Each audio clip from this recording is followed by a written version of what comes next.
were just 9 years old when your uncle, John F. Kennedy, was president, was assassinated. You were 14 when your father, who was tipped to be, and I'm sure he would have been, one of the great presidents if he'd lived. You were 14 when your father died. You had to be one of the pallbearers there. What impact do you think that had on you? And what impact has it had on you now as a politician, now running for president? I think it had an impact on the world. I think my father and uncle were fighting against this emergence of a military-industrial complex, and their deaths really marked a fork in the road for our country and for the rest of the world, where we started down this road towards corporatism, what I call the corrupt merger of state and corporate power that is driven by large industries like pharmaceutical, oil and coal industries, the pesticide industries. But the spear tip, of course, is what Eisenhower warned us about 4 days before my uncle took office, which was the rise of the military-industrial complex, which has turned America into a warfare state. We've spent $8 trillion on wars since the war in Iraq, and we've got nothing in return. If you like this video and you want to help me become president of the United States, go to Kennedy24.com and donate now.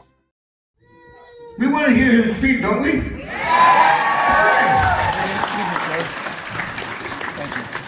The camera's here. Okay. You can take it off. Take it off. Yes. There we go. Okay. Well done. Welcome to Central Texas. I'm Roger Warbacher, the National Field Director for the Kennedy for President campaign. Next, President of the United States, Robert F. Kennedy Jr.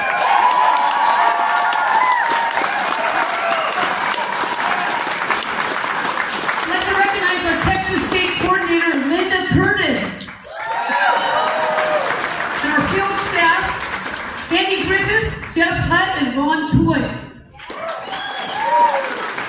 And Bill Nessemeyer, our North Texas coordinator, Renee Rush, our Region 12 coordinator, Antonia Placini, the Travis County coordinator, Jack McGinnis, Region 10 Hill Country coordinator, Bill Dembinski, Denton County coordinator, and I'd like to introduce Central Texas coordinator, Moody Hurd.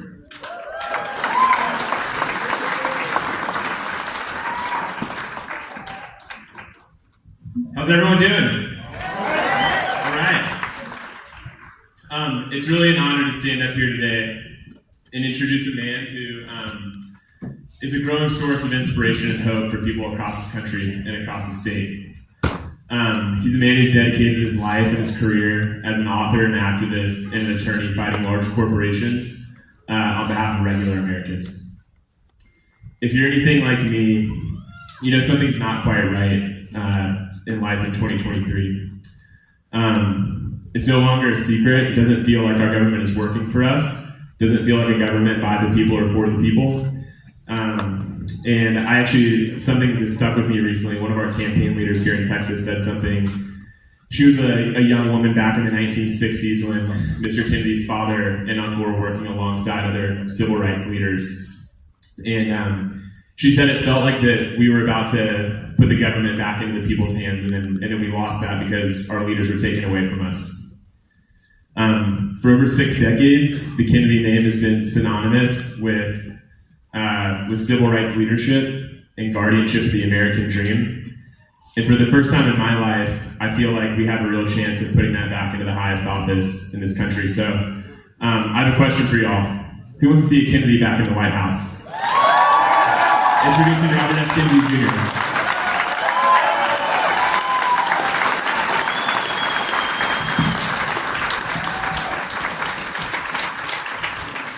Thank you, Rudy, and thank you all for coming out here, and thank you, Amilanda, and this amazing band. Thank you for entertaining us, and while we're all waiting, that was just wonderful. And Rudy was talking about how so many of us feel like our government has been taken away from us. And one of the things that allows that to happen is that they have us, this kind of orchestrated polarization that we have in this country. We're more polarized today than at any time since the American Civil War. And that polarization benefits the people who are in power. And so much of the anger that we all have for each other against Republicans and Democrats and blacks and whites and immigrants.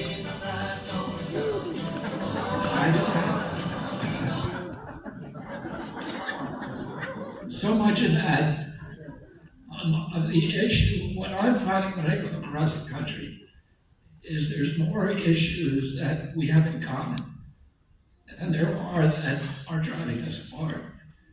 And that is what the purpose of my campaign is to try to find that common ground with Americans. And what I find is most of us agree on 80 or 85% of issues. And the ones that we don't agree on are like the jangling keys. It could be important issues, guns or abortion that people feel strongly about, but the anger about them is orchestrated. And it's like somebody jangling the keys over here and saying, everybody watch this. And they're robbing the bank over here. And they're stripping us all of our wealth. And if you have a king and queen who are looking over the parapet of their castle, and they see all of their subjects fighting each other, they go back into the party and they pop champagne corks, because they know that nobody's coming over the wall for them. And what this campaign is about is getting us all directed, so we are going to go over the wall and take this country.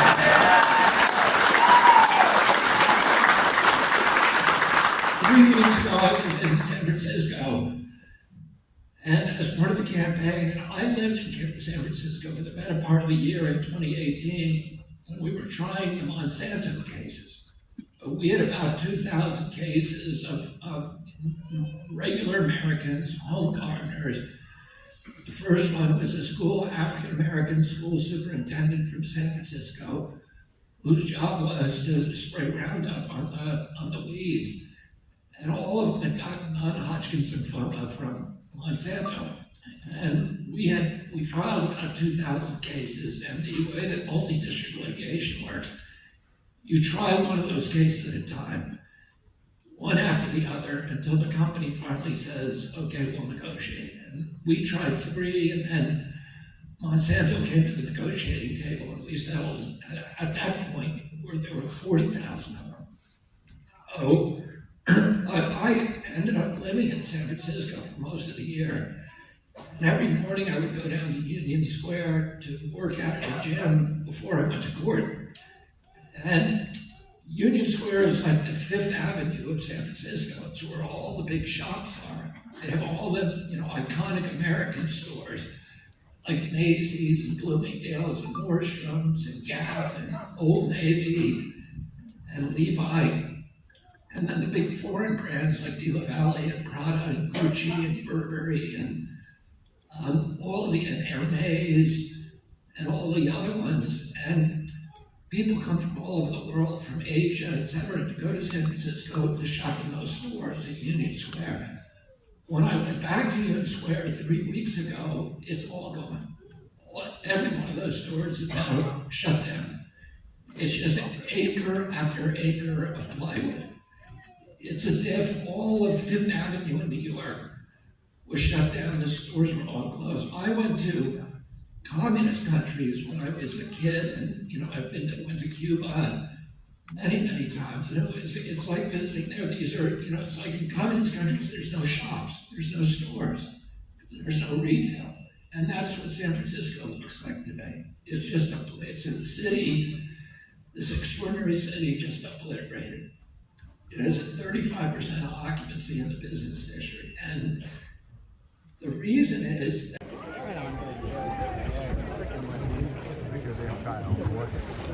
Welcome. I'm Rhonda Rohrabacher, the National Field Director for the next President of the United States, Robert F. Kennedy Jr. I'd like to recognize Star Lake Ranch owners Matt and Adam Woolley, our Texas State Coordinator Linda Curtis,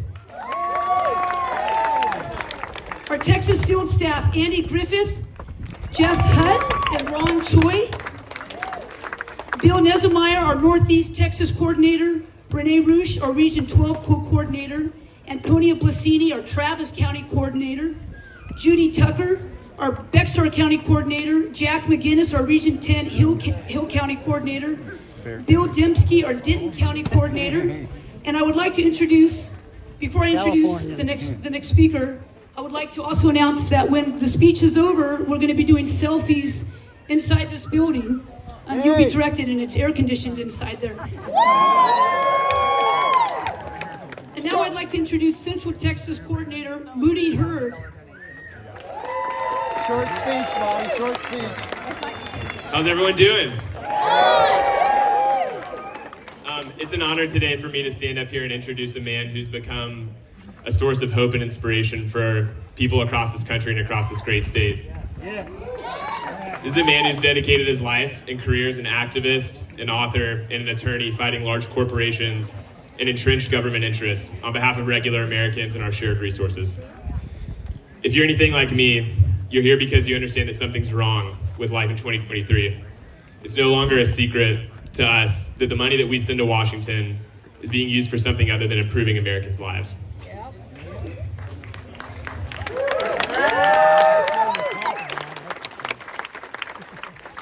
One of our campaign leaders here in Texas, who Rhonda mentioned, was a young woman in the 1960s when Mr. Kennedy's father and uncle were working alongside other national and international civil rights leaders. And she said something to me recently, which was that we were on the verge of putting the government back in the hands of people, and then our leaders were taken away from us. For over 6 decades, the Kennedy name has been synonymous with civil rights leadership and guardianship of the American dream. For the first time in my life, I believe we have the opportunity to restore these traditions to our highest office. Now I have a question for y'all. Who wants to see a Kennedy back in the White House? Introducing Mr. Robert F. Kennedy Jr.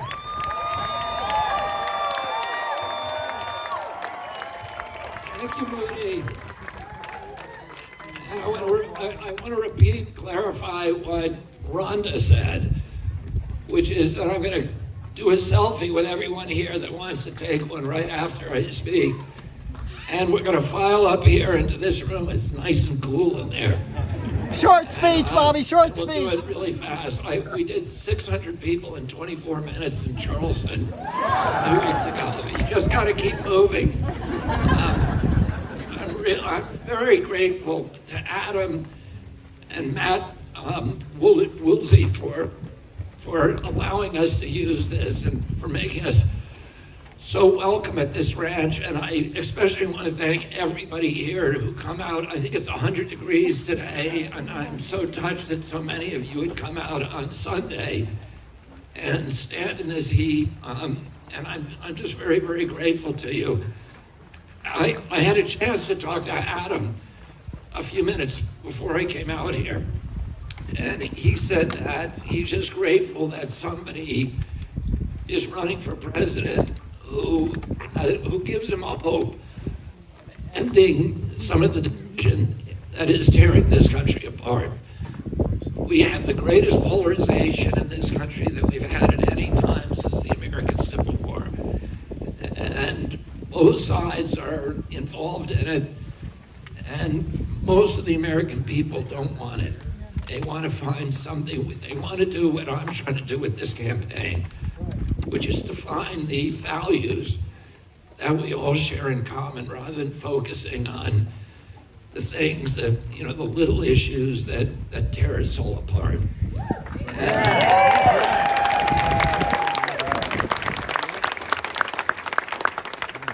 a lot of those culture war issues are like somebody jacking keys, issues like, even the issues that are important to all of us, that are used to divide us, like guns or abortion or trans issues or immigrants or whatever.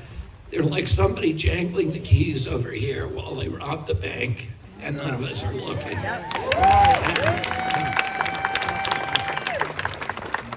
So if the king and queen look over the wall of their castle and all of their subjects are fighting each other, they go back to the party and they pop champagne.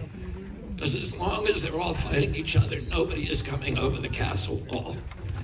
And, I want to lead a movement to go over the castle wall and take it.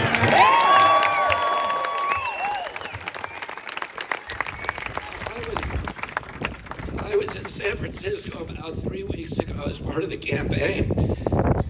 And in 2018, I spent most of the year in San Francisco trying the 3 Monsanto cases. We tried them one after the other, and then we started out with about 2,000 cases. And the way that multi-district litigation works is you just keep trying them until the company comes to the table and settles all of them. And we tried 1, 2, 3 in San Francisco. So I was living there most of the year.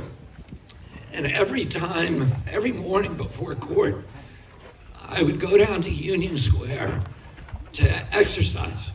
And there's a gym down there, and I would see all the Union Square in San Francisco is like Fifth Avenue in New York.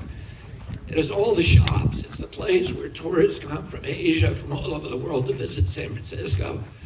It has all the big iconic American stores like Nordstrom's, Macy's, Gimbel's, Gap, Old Navy, Levi, and then it has the big foreign brand stores like De La Valle, Prada, Gucci, Burberry, Ferragamo, and all the others.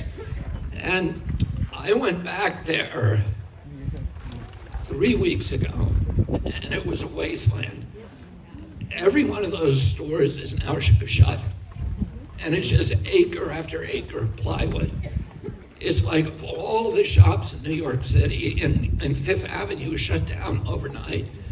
It looked like, I visited a lot of communist countries, like Cuba and Poland, etc. And it's like a city without stores. That's what you see in communist countries. There's no retail in communist countries. There's cities with no stores, and that's what San Francisco looks like today. And and it's happening because there's the homeless on the street have created this extraordinary level of chaos. So after I saw this very, very traumatic experience, I started researching about why is there so many homeless. There's 525,000 homeless in this country, but half of the unsheltered homeless are in San Francisco. In California. California only has 12.5% of our population, so why does it have half the homeless? And I had all these assumptions about homelessness. It was linked to drug addiction, linked to mental illness, linked to poverty. I've heard these stories that if you're homeless in New York, if you lose your home in New York, and you don't want to sleep on the grades, you spend your last few bucks on a bus to San Francisco so that you can get the good weather. And then also, there's very, very generous social service system in San Francisco, and that attracts people from all over the country. I also heard at places like Austin and Dallas, Denver. I don't think this is true, that when they find homeless people, when the police find homeless people on the street, that they put them instead of putting them in jail, they put them on a bus to San Francisco. This is what people say in San Francisco. I don't know if it's true. Yeah. But anyway, my son, I think it's the I opposite. was talking at our dinner table about that, and my son, Connor, said to me, made me read these books by an author called Matthew Desmond, who spends his whole life studying homelessness. He's written a brilliant book called Evicted, and then done a number of podcasts. And what he's done these extensive studies of the homeless in San Francisco with the University of San Francisco, where they literally went out and he interviewed most of the homeless people in San Francisco. And what he says, what he shows in that book, is that homelessness has very, very little to do with drug addiction or with mental illness or with, although a lot of people who are homeless become mentally ill, and a lot of mentally ill people do become homeless, but the vast number of homeless have nothing to do with that. And for example, West Virginia has a much higher level of drug addiction than San Francisco, and yet it doesn't have a homeless problem. Detroit too. Detroit and West Virginia have much higher poverty rates than San Francisco, and yet they don't have homeless problems. And when they interviewed people who are homeless in San Francisco, they found that almost all of them are from San Francisco. Almost all of them. So they're not coming from elsewhere. So the question is, why is there a homeless problem in San Francisco? What Desmond shows that in every case where there's homeless problems, there's a direct correlation between access to housing and the cost of housing.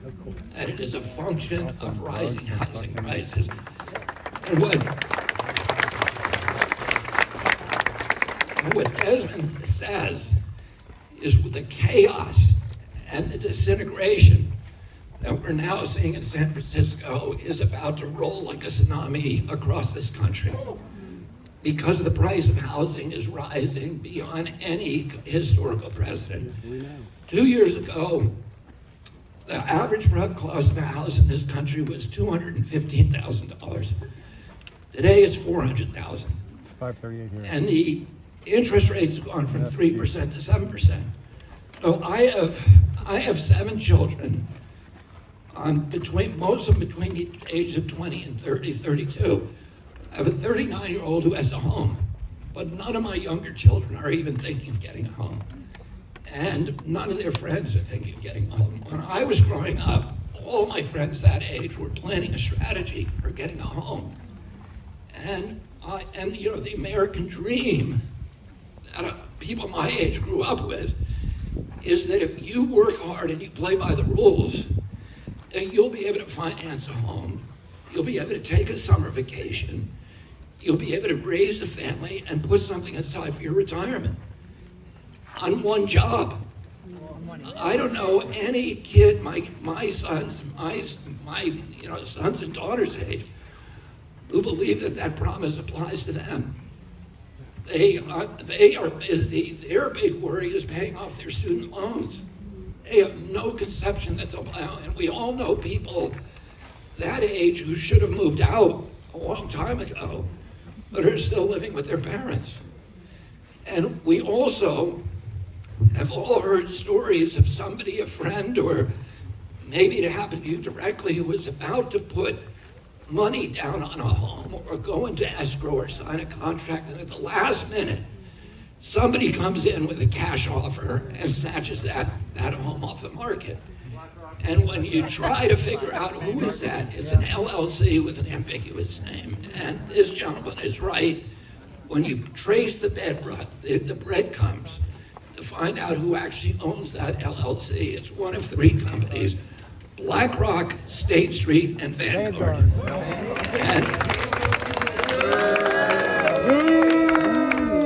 So what are you going to do? These companies, collectively, they own each other.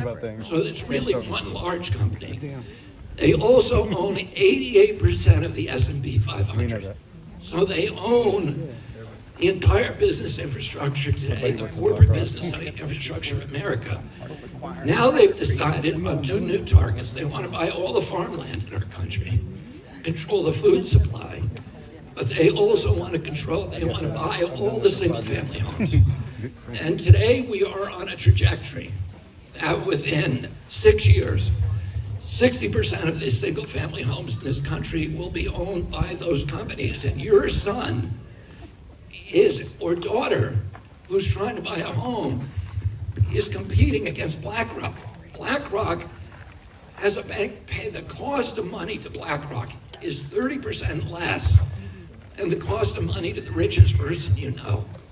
They have a credit rating that is beyond the highest credit rating. So your son or daughter has to now go compete against that company for the cost of money, and they can't do it. And they're being pushed into the rental market, and the rents are now going skyrocketing because of that pressure. 48% of renters in this country have lived with daily anxiety about their capacity to continue to pay the rent. And this isn't what America's supposed to look like. Thomas Jefferson said American democracy had to be rooted in tens of thousands of independent freeholds owned by individual Americans and families, each with a stake in our system of government. Home ownership is critical to this country in so many ways. One, because if you own a home, you're vested in that community. You care what happens to the hospitals. You care about the schools. You care about the police. You care about what your home looks like. You care about your neighbors.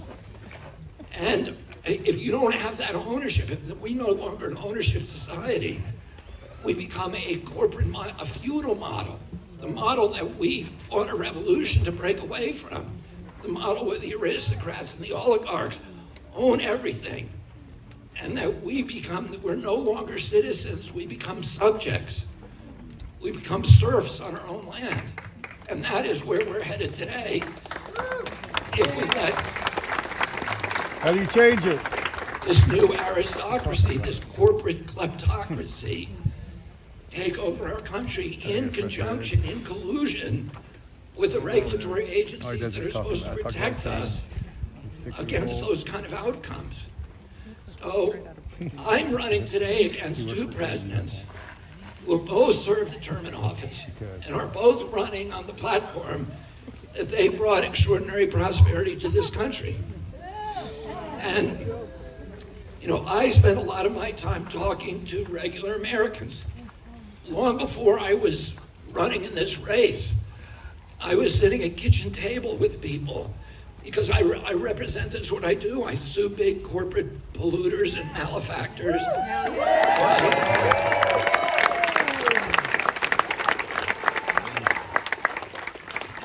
On behalf of regular people who've been injured by their recklessness and their illegal behavior. So I'm representing today 1,000 families in Columbiana County, Ohio, whose lives were upended by the Norfolk Southern spill. Until recently, I was representing, until we won the case, 1,000 families in Spelter, West Virginia, who were poisoned by a zinc smelter there owned by DuPont. I'm also representing in another case against DuPont 10,000 families in Ohio and West Virginia who've been poisoned by PFOAs and PFASs. And I'm representing people like that all over the country. So I end up sitting a lot at kitchen tables with people and hearing their stories. And I, you know, almost once a week, I talk to elderly people or their children who are cutting up pills to make their prescriptions last through the week so that they can pay for food. People are having to make these terrible choices between food and gasoline, food and medicine. Young couples who are sitting in rental apartments they can no longer afford and listening to their baby crying in their arms and having to talk to each other and wonder about whether that baby is $50 sick or $100 sick or $1,500 sick before they bring them to a hospital. Today, the average income in this country is $5,000 less than the cost of living. So basic human needs, food, transportation, and shelter.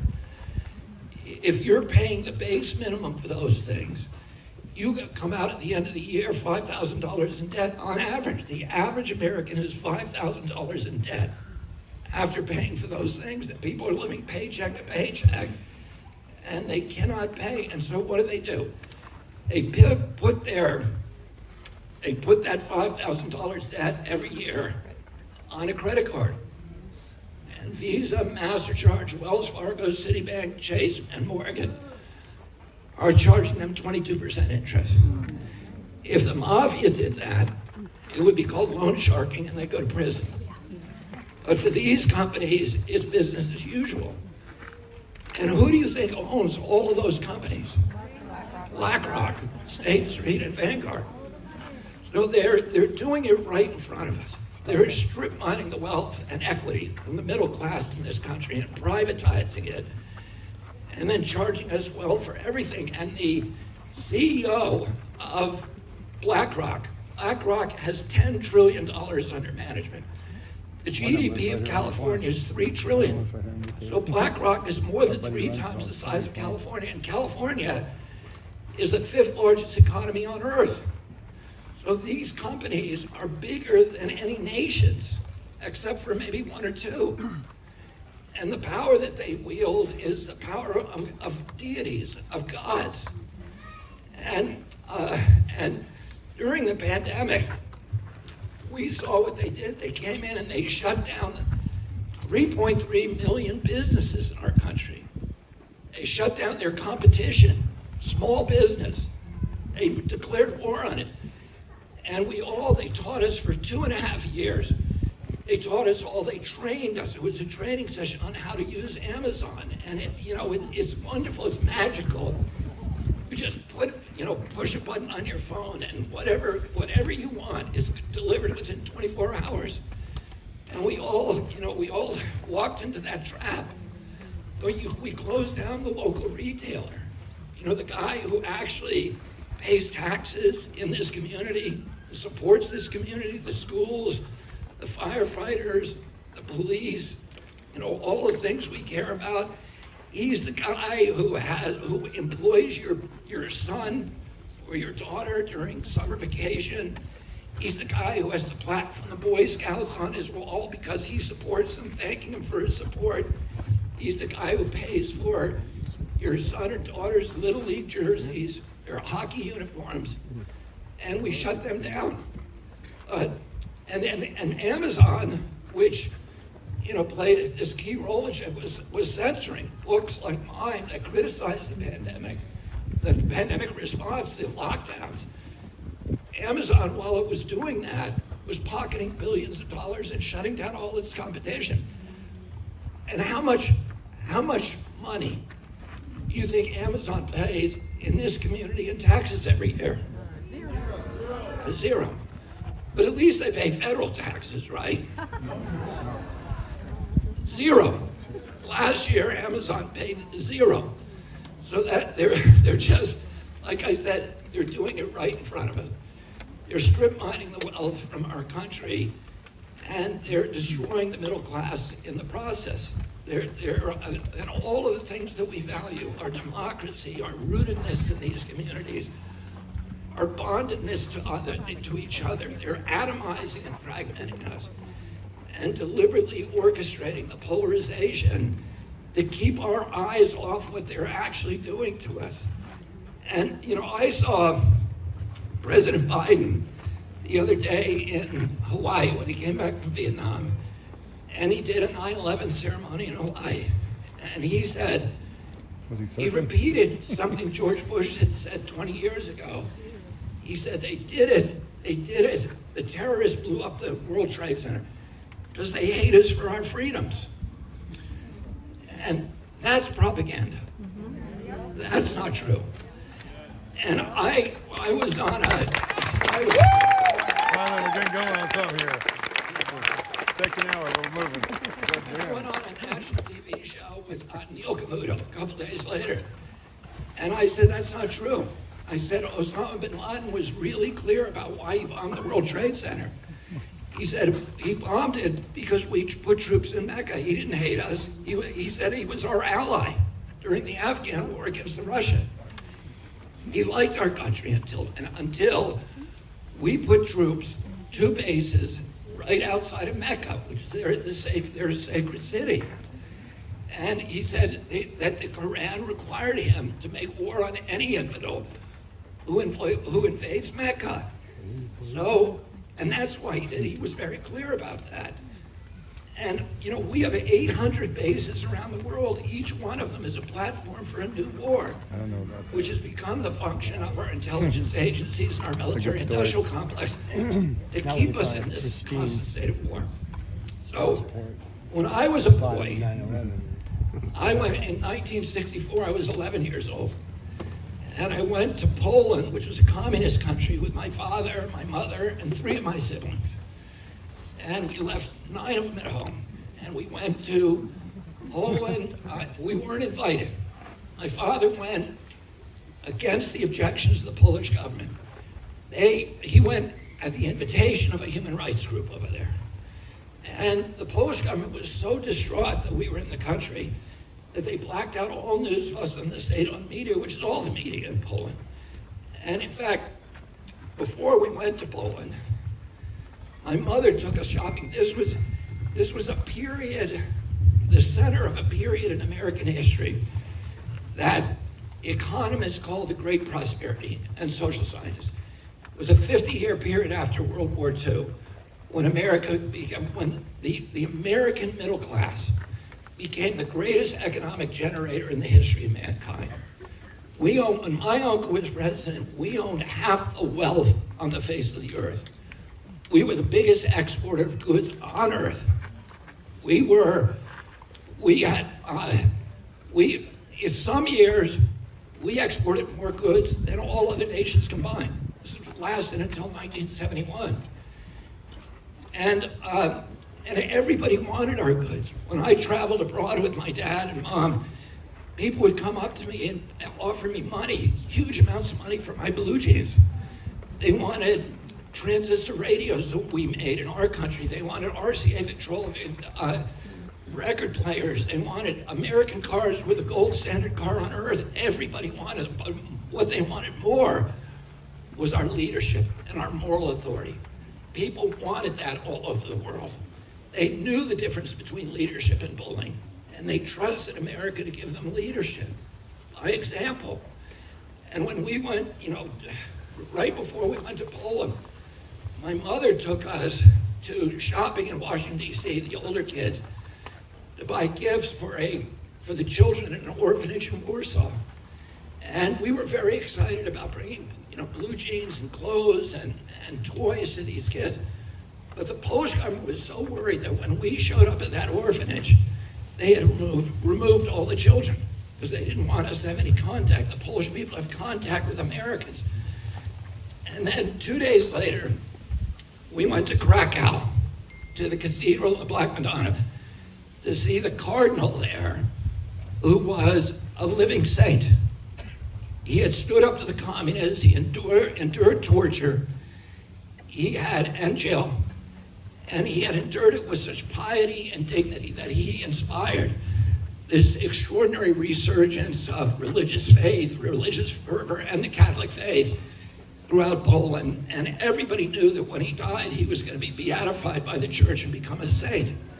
So for us little Catholic kids, it was the greatest thrill of our lives that we were actually going to meet a real saint. And we went to that cathedral. When we went up into the cathedral, Krakow Square was dead empty. One of the biggest squares in Europe, looked like a mile long. And we went in, we had our meeting, our audience with the cardinal, and 4 hours later we came out, and there were 1 million people waiting for us. And the word of our president spread by word of mouth. The entire city of Krakow had emptied out to come see us. And the embassy car was caught in this sea of humanity and couldn't move, and we stayed there for hours. My father hauled us up on the roof of the car, of the limo, and he gave a speech, and then they started singing to us. They sang Stolat, which means may you live forever, again and again. And then they began singing the Polish national anthem, which was a criminal offense at that time. And they sang it again and again and again for hours. And I watched this extraordinary electrified crowd with tears coming down people's faces, trying to get close to our car, trying to touch something American. And they did not hate us for our freedoms. They loved us for our freedoms. And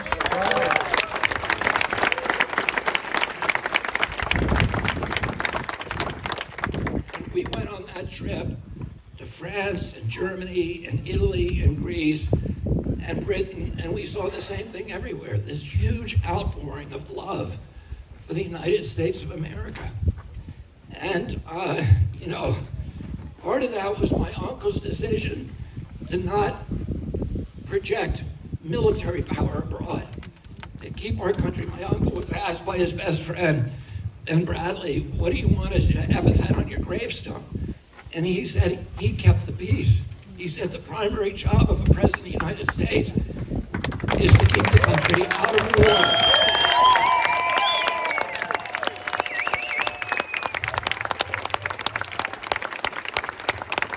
He said he didn't want children in Africa and Latin America and Asia, when they heard the word United States of America, to think of a man with a gun.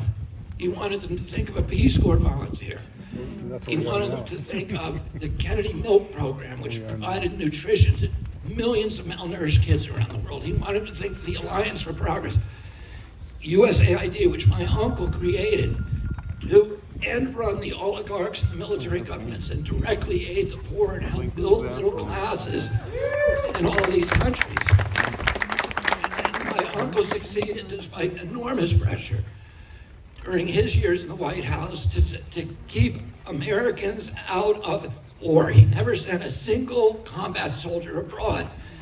He stayed out of Laos in 61. He kept us out of Cuba in 61 and 62, Berlin in 62, and Vietnam, where they wanted 250,000 troops, even his closest friends. If I was the most trusted Max Taylor, Abraham, and Bob McNamara all said, you got to put 250,000 troops in Vietnam or the government's going to collapse. And he said, it's their government.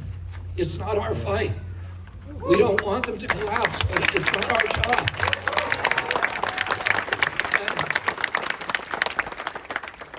He sent 16,000 advisors and most of them Green Berets, and they were not allowed to participate in combat, although so many of them did.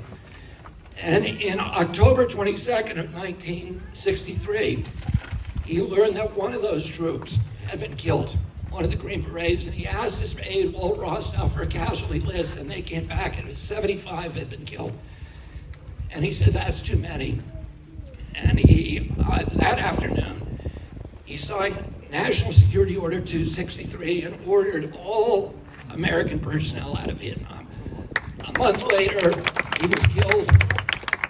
A week after that, President Johnson remanded that order and then sent 250,000 troops. My father ran against that war in 68, was killed. Martin Luther King died as a peace activist, died 2 months before him. And then Nixon came in, put 560,000 troops there, killed 1 million Vietnamese. 56,000 of our troops never came home, including my cousin George Skakel, who died at the Tet Offensive.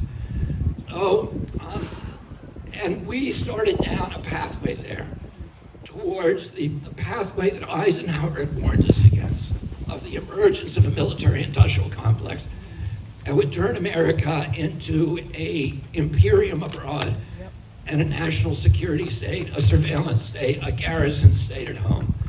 And that's where we are today.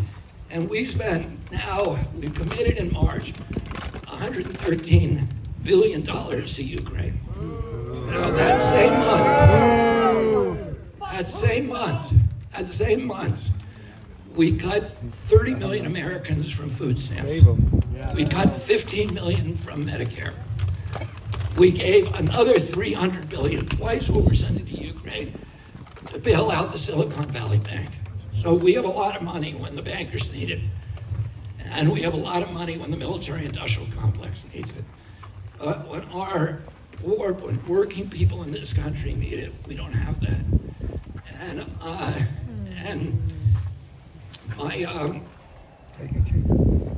Just for a frame of... Go Blue Wolverines, and that's another story. Thanks, Matt, for your wonderful words. I was asked to introduce our guest, the most courageous individual I have ever had the honor of introducing to you tonight. I was humbled beyond words for standing here in front of you, because never in my lifetime, and I'm pretty old, would I have ever thought I would be given such an opportunity or such an honor.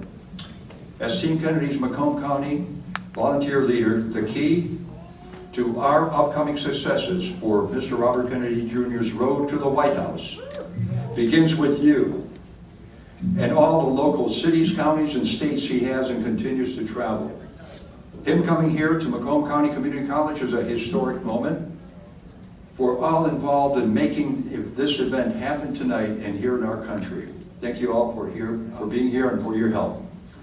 I have never personally met Bobby Jr., but I lived long enough to remember his uncle, the great President John F. Kennedy, and of course, his dad, Robert F. Kennedy Sr. To stand together.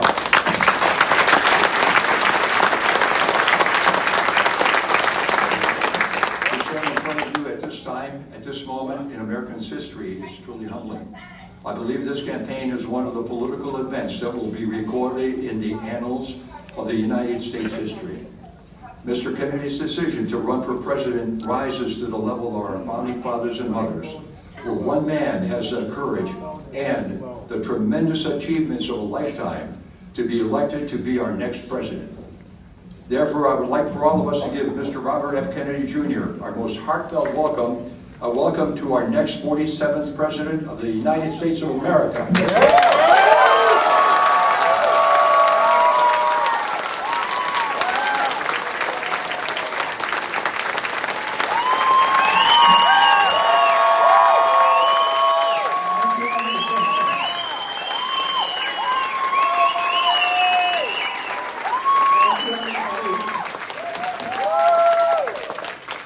Everybody sit down. Thank you very, very much for that warm introduction and for so many of you coming out on a rainy, rainy day. And I want to thank Arnie Simpkins, a great, iconic football hero from the Minnesota Vikings. And he played for a few years in my neighborhood with the New York Jets. And again, I want to thank all of you for coming here today. I was in San Francisco about 3.5 weeks ago. And I spent almost a year in San Francisco in 2018 trying three Monsanto cases. And they ended up, we won all 3 cases. The third one, we asked the jury for $1 billion and they gave us $2.2 billion. Yeah. And that brought Monsanto to the negotiating table, and we finally made the big settlement on Roundup. But every day before, because I had to try 3 cases in succession, I lived there for the better part of the year. And I went to, every morning before court, I would go to the gym in Union Square. Union Square in San Francisco is like 5th Avenue in New York City. It has all of the big American stores, Gap and Nordstrom and Bloomingdale's and Macy's and Old Navy and Levi. And then it has all the big foreign brands like De La Valle and Prada and Gucci and Burberry and Ferragamo, etc. And people come from all over the world to shop there. It's a huge shopping place for Asians, and it's the economic engine for San Francisco. And I went back 3.5 weeks ago, and every one of those stores is closed. And there's just acre after acre of plywood. And it's like if all of 5th Avenue in New York closed. And there were no stores left, and that's what San Francisco is today. And the reason they're closed is because of the chaos on the streets from the homelessness crisis. There's open drug markets, and it's not safe to be on the streets in San Francisco, and it's not sanitary. And so people don't want to go there anymore, and they don't want to shop there. And I love that city. It's to me, it's the most beautiful city in our country. And it was heartbreaking seeing that. And I started reading about homelessness to try to figure out why is this happening. And my son, Connor, actually turned me on to a writer called Matthew Desmond, and who's the leading researcher on homelessness. He's written a book called Evicted, which is kind of the seminal work on it. He focused on San Francisco, and with the University of San Francisco, they did a study where they went out and gave questionnaires to all the homeless people. My assumption about homelessness is that it's driven by drug addiction, by mental illness, and by extreme poverty.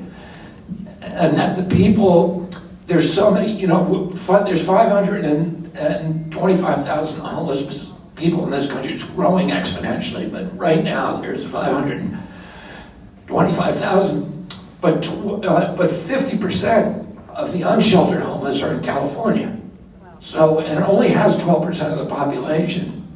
So why is that? And my assumption was that people from Detroit and New York who went homeless and didn't want to sleep on a grate in the snow, would say, well, I might as well be homeless in San Francisco and take a bus out there with their last couple of bucks. And I've also heard that police in some cities instead of putting homeless in jail, they put them on a bus to San Francisco. And that, also San Francisco is known to have a very welcoming social service system, and maybe that attracts people. But what Desmond showed is that virtually all the people who are homeless in San Francisco are from San Francisco. They didn't migrate there. And he shows that there's other places in this country, including Detroit, that have a much higher level of drug addiction, and West Virginia. And they have much higher levels of poverty. San Francisco is the richest city in this country, and those places don't have massive homelessness problems. So what is it? And what Desmond shows is it directly a function of the cost of housing, and the cost of housing in California is the highest in our country. The price of a house, average price in Los Angeles is $825,000. And what Desmond shows is that epidemic of homelessness that is now afflicting California is about to move in a wave across the country because the price of housing is rising exponentially all across our country. 2 years ago, the average cost of a home in this country was $200,000 or $215,000. Today it's $400,000. And the interest rates have gone from 3% to 7%. So that house is costing 4 or 5 times what it was back then.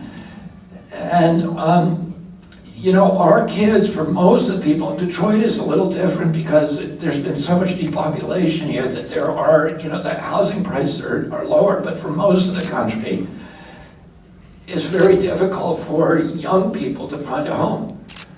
I have 7 kids. My oldest is 39 and he has a home, but the other 6 aren't even thinking of getting homes, and they have no plan to. They're worried about paying off their college loans. And that whole generation, the promise that we had in this country was the essential promise, the American dream, that if you worked hard, if you played by the rules, you could finance a home, you could take a summer vacation, you could raise a family and put something aside for your retirement on one job. And that is no longer true for Americans. That my kids' generation, that's a joke to them. Owning a home is important in this country, and it's important for a bunch of reasons. Widespread home ownership is important because if you own a home, you care about your community, you care about your hospitals, your schools, your police, your neighbors, the appearance of your home, and you're part of the community. You also have equity so that you can borrow money. And that means if you want to start a business, if you have an entrepreneurial impulse, you can do that. We had a period after World War II, immediately afterward, we had a 50-year period that economists call the Great Prosperity, when the American middle class became the greatest economic engine in the history of mankind. When I was a kid, when my uncle was president, this country owned half the wealth on the face of the earth. We were the biggest exporter of goods. We exported more than all other countries combined. And that prosperity was kicked off by widespread home ownership. Why are homes increasing in value? Well, everything is. Everything is subject to inflation. The inflation's coming from the fact that we spent $8 trillion on wars over the past 20 years, $16 trillion on COVID that we didn't have. So we're printing the money. And when you do that, you get inflation. But homes are going up faster than anything. And why is that? Well, one of the principal reasons is that there's 3 giant corporations. There's a lot of others, but there's 3 giant corporations. State Street, Vanguard, and BlackRock, which are the biggest companies. They own each other, so it's really one huge company. And they have subsidiaries like Blackstone, which are buying up the single-family home. They own, collectively, those 3 companies own 88% of the S&P 500. So they own the stock market, literally. And they're now trying to buy the single-family homes in our country. They already accumulated in the last couple of years 5%, and they're on track to get 40 to 60% within 6 years. And they have so our kids are competing against them for the cost of money. And their cost of money is 60, 80, 100% lower than the cost your children are going to be paying for money. And, our country, our democracy, Thomas Jefferson said American democracy was based upon tens of thousands of independent freeholders owning their own property, owning land, and having a stake in our system. And we're now moving toward this kind of colonial or feudal aristocratic model where there's aristocracy that controls the economy, the whole stock market, and then is buying up all the farmland and is now buying up the residential real estate and the single-family homes in our country. And it's not, when you, if you have a nation of homeowners, you have a nation of citizens who have an entree into the capitalist marketplace because they can borrow money, they have access to capital. Once you turn into renters, you go from being citizens to being subjects. And, I'm running against two presidents who have served 4 years in office and are running on the idea that they brought tremendous prosperity to our country. And I've spent a lot of time over the past 6 months since I entered this race sitting at people's kitchen tables and talking to them about their lives. But I also, long before that, that's what I do for a living. I talk to people from every kind of group of people in our country, because I represent people who've been injured by big corporations. So I'm representing today 1,000 families whose lives were upended in Columbiana County, Ohio, whose lives were upended by the Norfolk Southern spill. Until recently, I was representing 10,000 families in Spelter, West Virginia, who were poisoned by a zinc smelter there. I represent another 10,000 on the Ohio-West Virginia border who were poisoned by DuPont's PFOAs, and then 40,000 people around the country, who were poisoned by Monsanto. I end up spending a lot of time talking to people about their lives. And, when they hear that President Biden and President Bush or President Trump are saying that that we're experiencing a great prosperity in this country, they feel like they're being gaslighted. We're now in the average salary in our country, the average income for an American today is $5,000 less than the cost of basic human needs of food, transportation, and housing. And that means if you get just the basic things that you need to survive, you're going to owe $5,000 at the end of the year. And how are Americans dealing with that? They're dealing with it by putting that bill on their credit cards. And we hit 2 weeks ago a milestone in this country, $1 trillion in personal credit card debt. It's gone up in 3 years, $330 billion, $1 trillion we now owe individual Americans owe. And the credit card companies are charging them 22% interest. If the mafia did that, it would be called loan sharking, and they would go to prison. But when Visa, MasterCard, Wells Fargo, Chase, Citibank, and Morgan do that, it's just business as usual. Who do you think owns every one of those companies? BlackRock, right? BlackRock, State Street, and Vanguard. And so they're strip mining the wealth from the American people, and they're doing it right in front of us. During the COVID epidemic, there was, we shut down 3.3 million businesses in this country. And we left open Amazon, and we all got a lesson on how to use it. I didn't know how to use it. I'm embarrassed. I should be embarrassed. I'm not embarrassed, but I should be embarrassed to say that I didn't know how to use Amazon before COVID. And I have to say that it's a magical experience. You just you find a picture of something you like and you hit a button and the next day it's in your driveway. And, so it's seductive. But Amazon got to close down all of its competitors, which is the Main Street of America. The retailers who are paying taxes in this community. The guy who hires your kid during summer, when he needs it for a summer job. The place that has a plaque on the wall from the local Boy Scout troop thanking him. And the little retail outlets that pay for your kids' hockey jerseys and their Little League uniforms. And they all got closed. And they were paying taxes here. And Amazon, of course, does not pay local taxes, but it pays federal taxes, right? At least. No.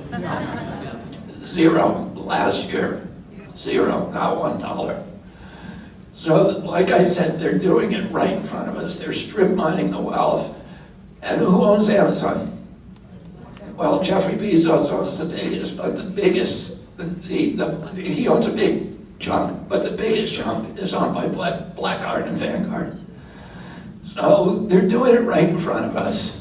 And I don't see people talking about prosperity. I see people talking about disintegration and desperation, and disintegration of not just economic disintegration, but mental health and physical health, and the communities, our communities falling apart and atomizing, and people at each other's throats because of the desperation they live with day by day. I see Americans making choices that I never imagined they make.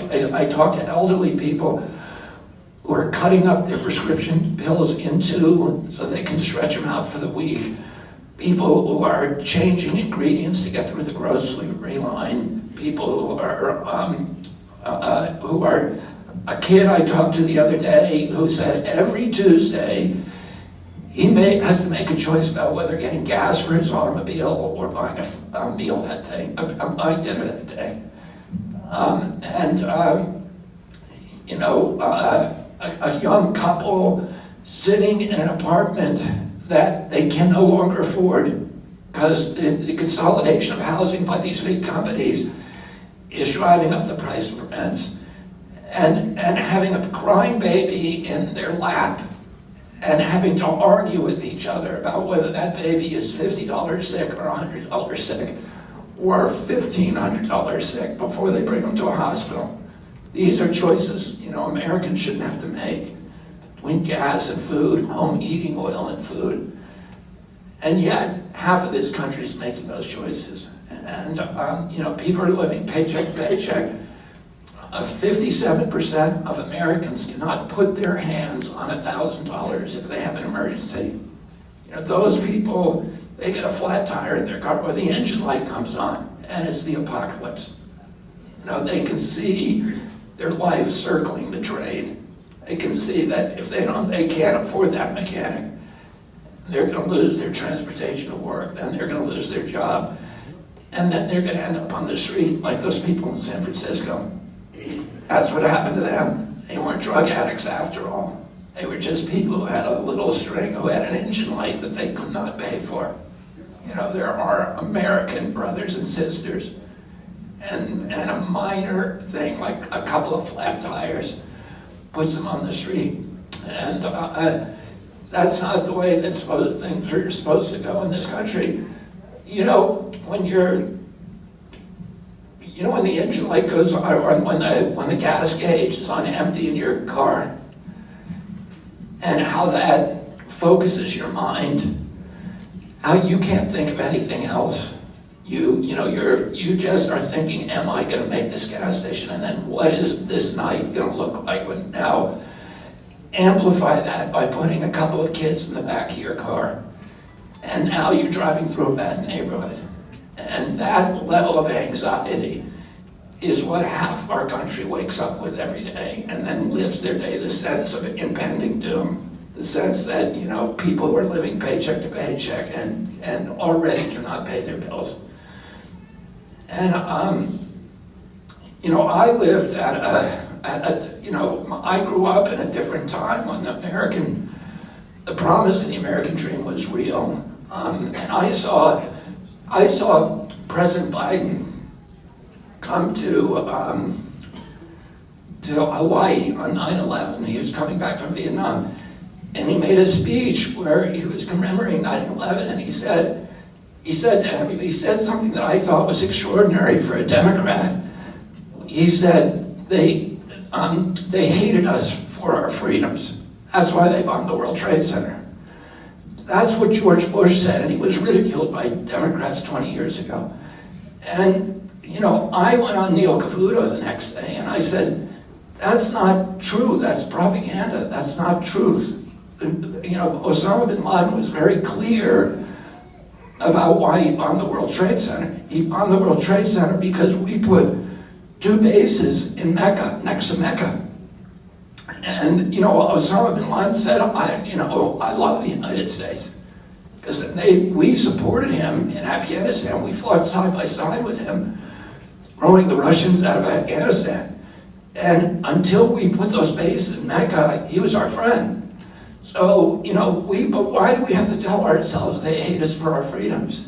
Why are we telling ourselves that which is not true? And, when I grew up at a time when everybody wanted what we had in our country. They wanted our clothing. I traveled with my parents with my mom and dad and 3 of my siblings around the world. The older kids in my family, and people would come up, strangers would come up and try to buy my blue jeans. They wanted American-made transistor radios. They wanted RCA Victrolas. More than anything, they wanted our automobiles. The American automobile was the gold standard automobile in every country in the world. Everybody wanted them.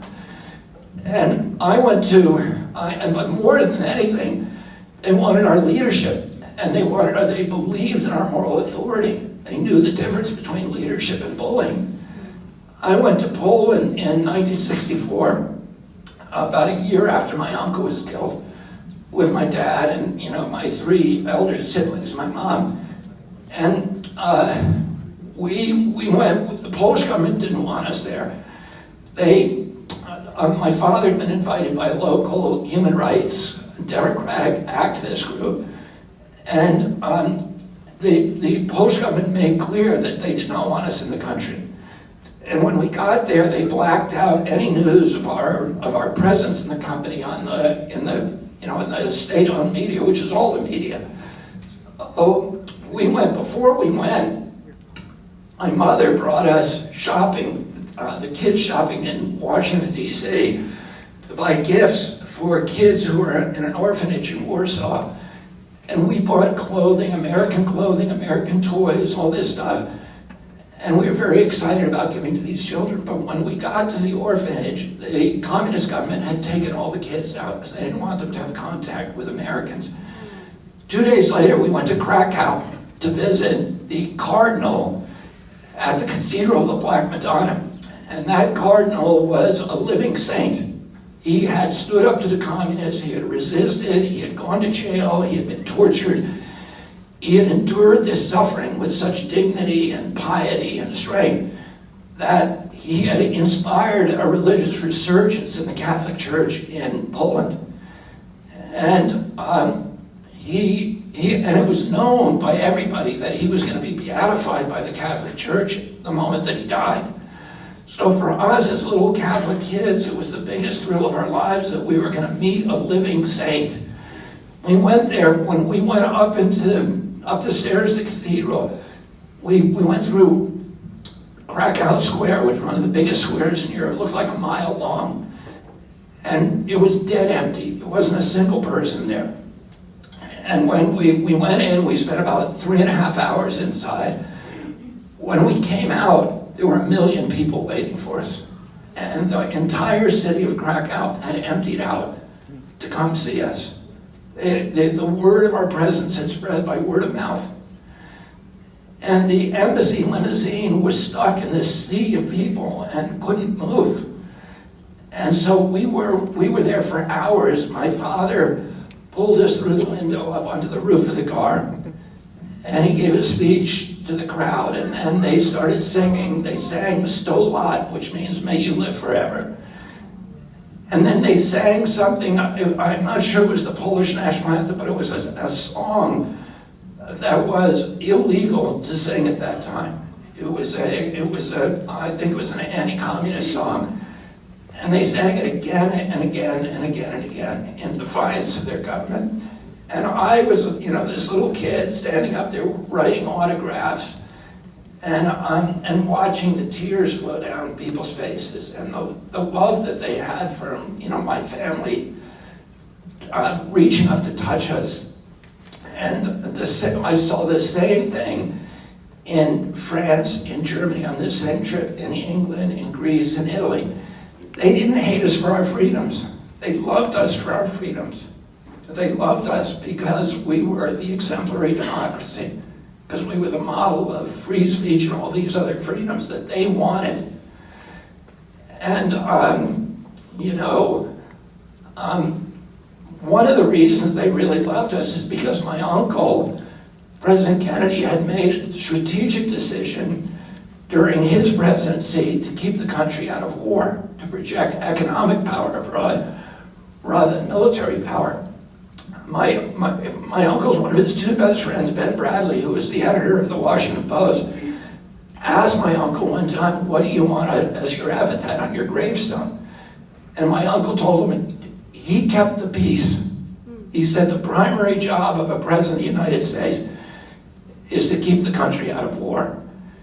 And he said he didn't want children in Africa and children in Latin America and Asia, when they heard the word United States of America, to think of a man with a gun in a military uniform. They wanted him to think of a Peace Corps volunteer.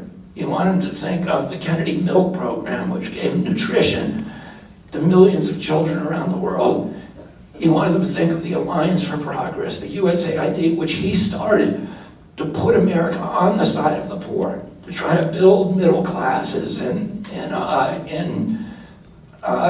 countries around the world, like we had done successfully in our country, which had created this incredible economic engine, the greatest economic generator in mankind's history, the American middle class. And it was the model of democracy. And my uncle, 3 days before he took off, I was at his inauguration in 1961. 3 days earlier, the outgoing president, Dwight Eisenhower, gave what today we should regard as the most important speech in American history, which was the speech where his farewell address, where he warned Americans against the emergence and domination by a military-industrial complex that would transform our nation into an imperium abroad and a surveillance state, a garrison state, a security state at home. And my uncle was already aligned with that idea, and 4 months into office, the CIA, Allen Dulles, and his Joint Chiefs of Staff came to him and lied to him about the Bay of Pigs invasion. And when those men were dying on the beach, he took credit, he took blame for it publicly. But privately, he knew he'd been tricked. And he said to his closest aides, he said, I want to take the CIA and shatter it into 1,000 pieces and scatter it to the winds.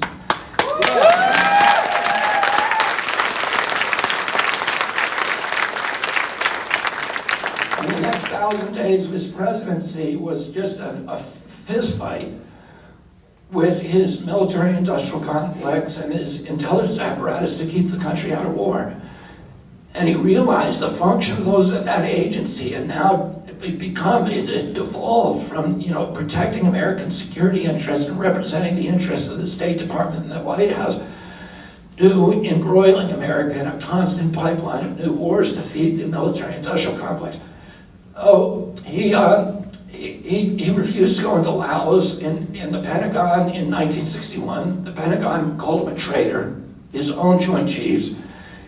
He refused to go into Cuba that year, at the Bay of Pigs. He refused the next year to go in for the Cuban Missile Crisis. He refused to go into Berlin in '62, and he refused to send troops to Vietnam, combat troops.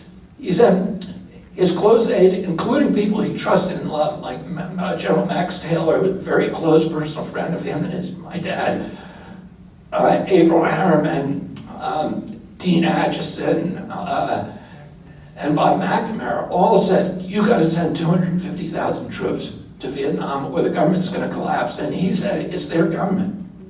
It's their fight. We can help them like the French did with us during the Revolution, but we can't fight their war for them. And he ended up sending 16,000 military advisors, which incidentally is fewer people than he sent to Ole Miss. The integration of Ole Miss was 60 days or 60 years ago yesterday. And it was fewer people than he sent to Oxford, Mississippi to get one black man, James Meredith, into the University of Mississippi. So, and they weren't technically allowed to participate in combat, but they did anyway, some of them. And he heard in October 22nd, 1962, he heard that a Green Beret had died. And he asked his aide, Walt Rostow, bring me a casualty list for everybody who's died. He brought him a casualty list. There were 75 people on it. And he said, that's too many. And that afternoon, he signed National Security Order 263, ordering all troops, all military personnel home from Vietnam by 1965, with the first 1,000 coming home in December 63, which was a month later. 30 days after he signed that, he was assassinated. And a week after his murder, President Johnson remanded that order and sent 250,000 troops over, and it became America's war. My father ran against it in '68 and was killed. Martin Luther King became a peace activist that year, and 2 months before my father died, he was killed. And you know, those traumas, my uncle's death, my father's death, Martin Luther King, Malcolm X, who was also protesting the war, and then the Vietnam War, and the other traumas, 9/11 and COVID, each one of those pushed us further down that pathway that Eisenhower had warned us against till we ended up where we are today, which is, you know, was something that you can barely call a democracy anymore, that not all of us feel is less of a democracy than a rigged system, and that the predominant value is this, you know, the biggest industry we have now is the war industry. And, you know, now we spent $8 trillion on wars since 2021. I mean, 2001, $8 trillion.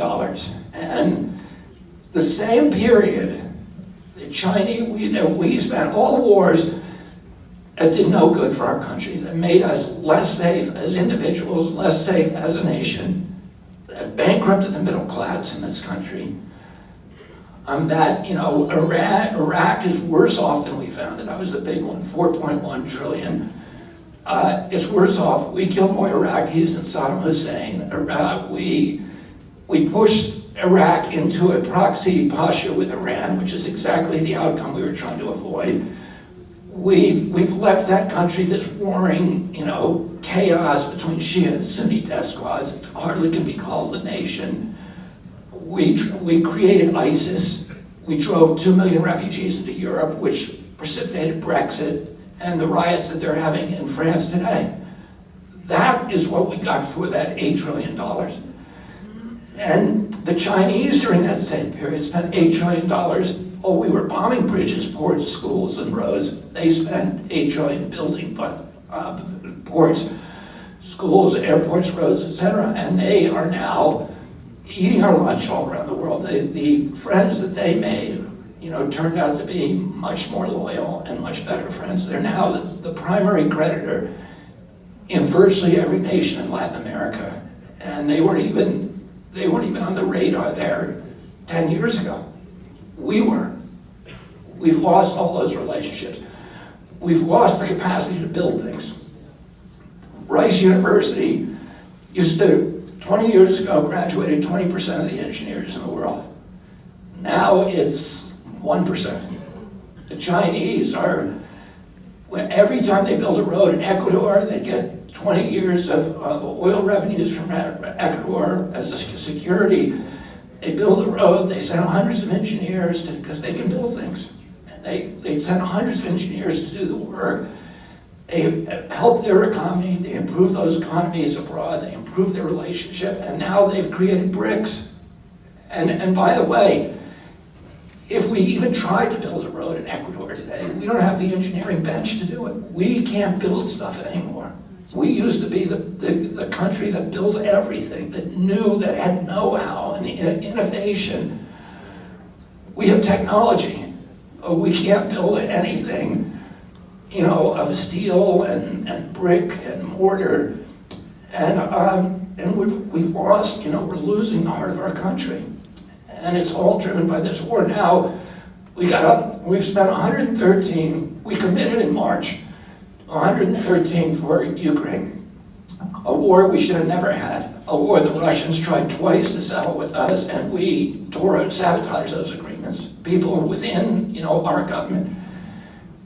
We committed $113 billion. That just, and now this week, both the Republicans and the Democrats, the Unit Party, have agreed to send another $24 billion, you know, when Zelensky came to visit. So, what does that mean? Just to give you a little feeling for that, the entire budget for EPA is $12 billion. That's all we have for the environment in this country. That's all we got. That's 1/12 of what we send to Ukraine. The entire budget for the CDC. $12 billion. That's all we got for public health. And I'm not saying either of those agencies spend that money well, because they don't. I want to fix that. But that's all we got. And the month, March 2022, we committed that $113 billion. That same month, we cut food stamps to 30 million Americans from $283 a month to $23 a month. You try eating on $23 a month. And we cut Medicare to 15 million Americans that same month. That same month, the Fed printed $300 billion extra dollars unanticipated to bail out the Silicon Valley Bank. So when the bankers need the money, and when the military-industrial complex needs the money, we got plenty of it. But when Americans are starving, regular Americans are starving, when they can't get access medical care, we don't have anything for them. We have our priorities messed up in this country. And we need to fix them.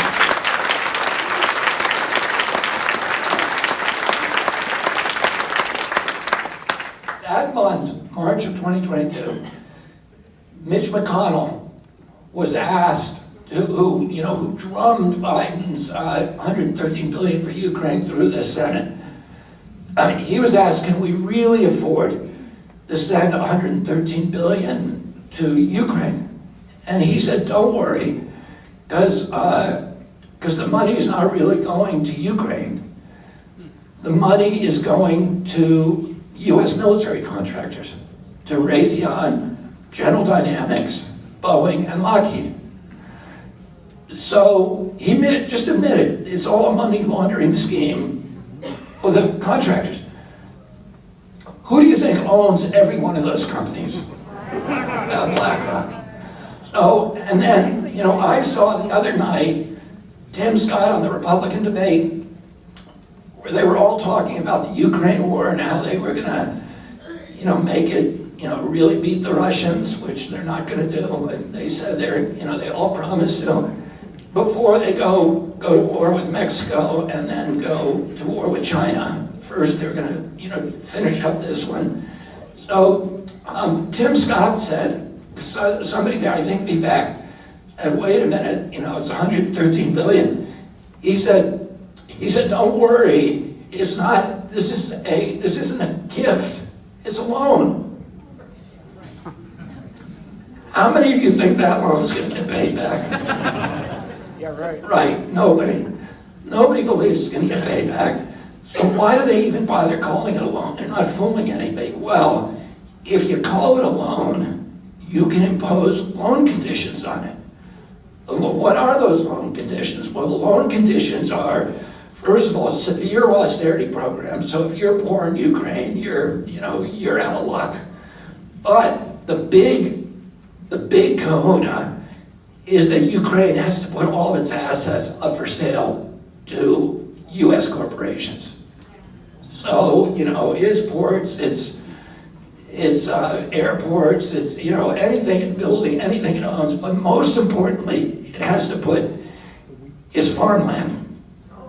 The farmland is the biggest asset Ukraine has. It is the breadbasket of Europe. It's the richest farmland on earth. People say that if there have been 1,000 years of war fought over control of that farmland. People say that there's a joke that if you throw a boot on the ground in Ukraine's agriculture areas, something will grow that you can eat because it's so rich. Oh, everybody wants it. And the loan agreement is that Ukraine has to put it all up for sale on an international land market. 30% has now been sold. Who do you think that, well, it's the biggest buyers are Cargill, DuPont, and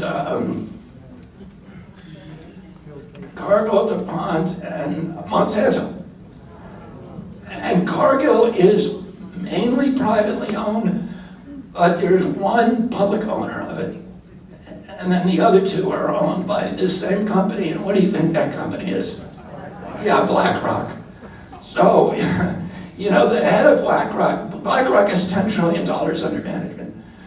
The GDP of California is $10 trillion. The GDP of California is $3 trillion. And so it's 3 times the size of California. California is the 5th biggest economy in the world. And BlackRock is the 3rd biggest in the world. So, and the head of BlackRock, Larry Fink, is on the board of the World Economic Forum. And World Economic Forum, of course, meets every year. It's called the Billionaires Boys Club in Davos to plan what the world is going to look like for the rest of us. And they call that vision they call it the Great Reset.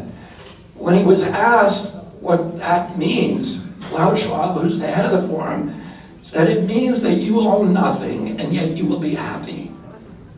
And so they're on their way to making sure the first part of that is going to happen really quickly. And like I said, they're doing it in front of us. And how do they keep this all in place? How do they get away with this? They get away with it by keeping us all fighting with each other. Blacks against whites, immigrants against migrants, Republicans against Democrats. And, when the king and queen look over the balustrades of their castle and all of their subjects are fighting, they go back to the feast and they pop champagne corks because they know nobody's coming over the wall for them. And what I intend to do with this campaign is to stop the fighting and get everybody to go over the wall and take back our country.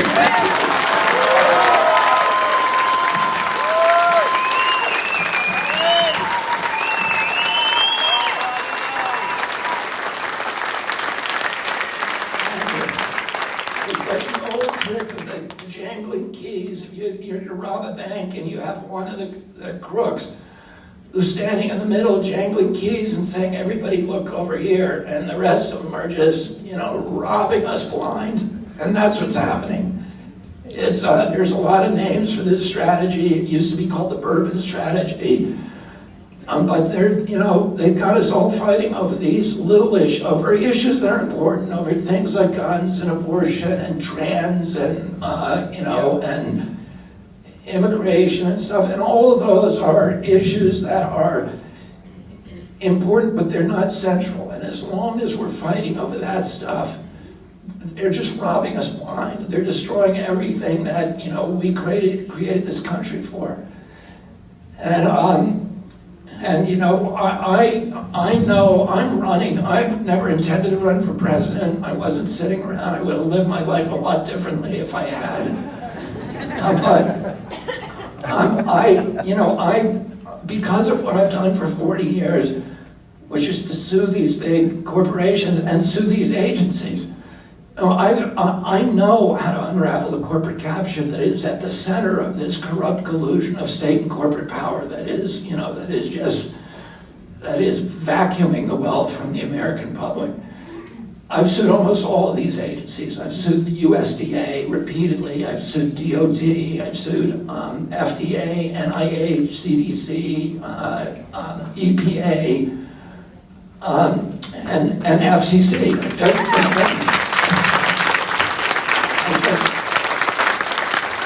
I just won a case against FCC on cell phone safety, and they're all captured agencies. And a lot of politicians come in and they say, "I'm going to drain the swamp," and they intend to do it, I believe. But then they get up there and they look at these big agencies that have 30,000 people in them, and each one of those levels can commit civil disobediences that will, embarrass the president.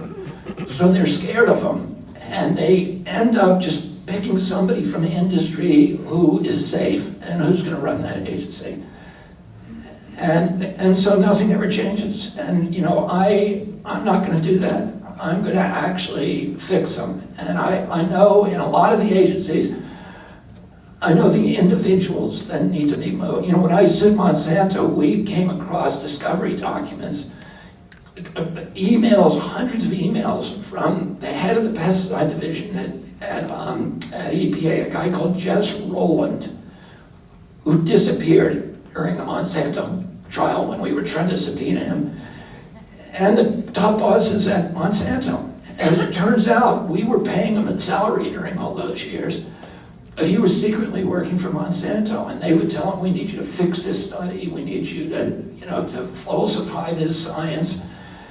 And he was doing, at one point we had an email where they were saying, "We need you to kill this study that another agency, an agency called the ATSDR was doing, on, that would link Monsanto Roundup to cancer."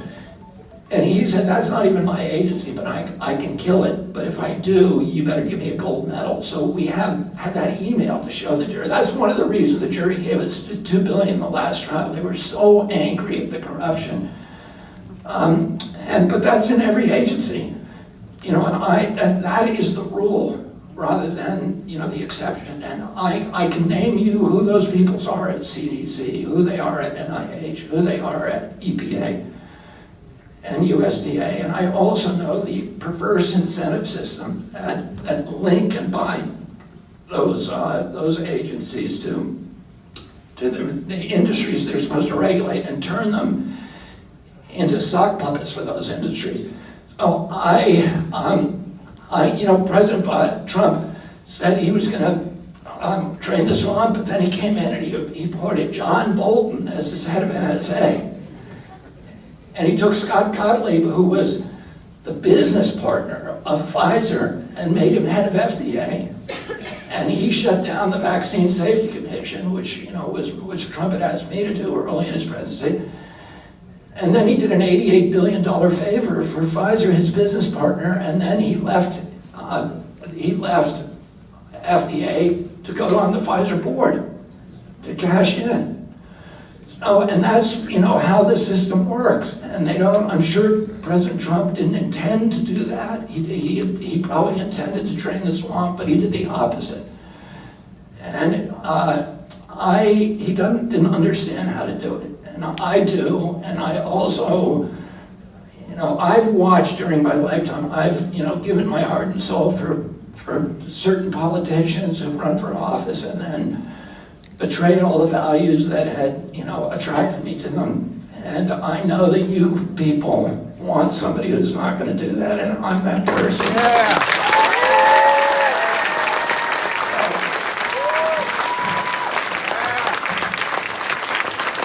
the Democratic Party,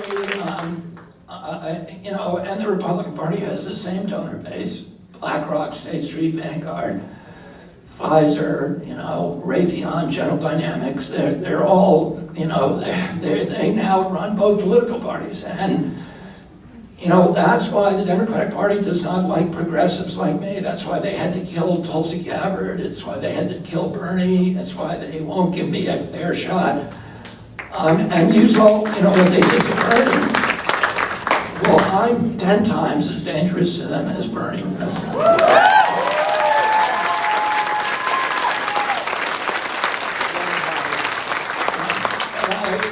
I can't do this alone. I'm the spear tip, but I have to be the spear tip of a big army. And all of you are. I need your help. I need this to be. We're getting now. We have over 200,000 volunteers. We're getting the biggest crowds of any candidate, except for probably President Trump, but much bigger than President Biden. And we're getting them in every part of this country. And I need you to come. So many of you, I'm touched that you came out tonight. I need you to keep fighting. I need you to do things. Wear a Kennedy t-shirt, wear a Kennedy button, Kennedy hat, put a lawn sign on your lawn. You need to spread the word, and convert Americans one at a time. There's large parts of this, a lot of Democrats in this country, have never heard me. They're reading characterizations of me that they hear on MSNBC and CNN and the New York Times. And if that was if I was in that bubble, I would think that I was a first-class insane person. But when they hear me talk, there's a high conversion rate. And so, get people to listen to a podcast or something, an interview with Tucker or Joe Rogan, and just say, spend 10 minutes doing this, because when you do that, there's a very, very high conversion rate. So I need your help. I hope that you'll go to Kennedy24.com and sign up as a volunteer. We're going to need a lot of help over the next couple of months. So I want to thank you. I'm going to tell you something logistic, first of all. I'm going to answer some questions now. And after we answer the questions, I'm going to take selfies with everybody here who wants to take one.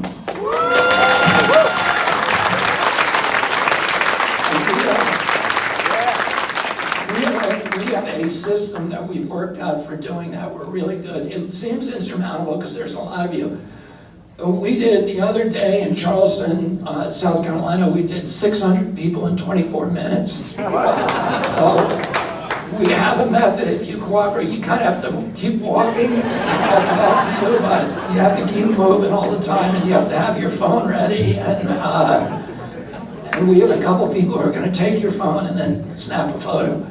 So thank you all very much for being here.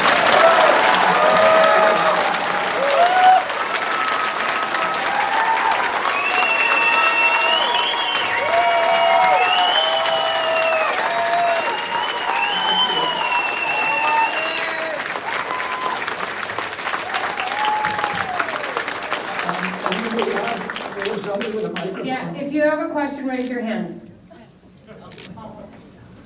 Hello, my name is Justin Ostrander. I'm 17 years old, and next year I'll be a first-time voter. I was wondering, what do you think is the best reason that I should vote for you? Well, I think there's like 10 reasons you shouldn't. And you saw, I think, 8 of them on the Republican debate the other night.